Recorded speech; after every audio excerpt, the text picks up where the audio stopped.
బోడే ప్రసాద్ అనే నేను శాసనసభ సభ్యునిగా ఎన్నికైనందున శాసనం ద్వారా నిర్మితమైన భారత రాజ్యాంగం పట్ల నిజమైన విశ్వాసం విధేయత చూపుతానని, భారతదేశ సార్వభౌమాధికారాన్ని సమగ్రతను కాపాడుతానని, నేను స్వీకరించబోయే కర్తవ్యాన్ని శ్రద్ధాశక్తులతో నిర్వహిస్తానని పవిత్ర హృదయంతో ప్రమాణం చేస్తున్నాను.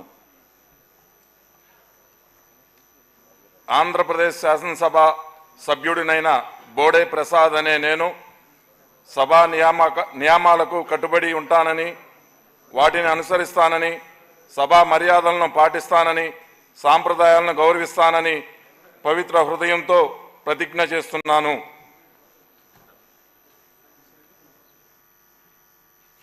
శ్రీ బాలనాగిరెడ్డి వై.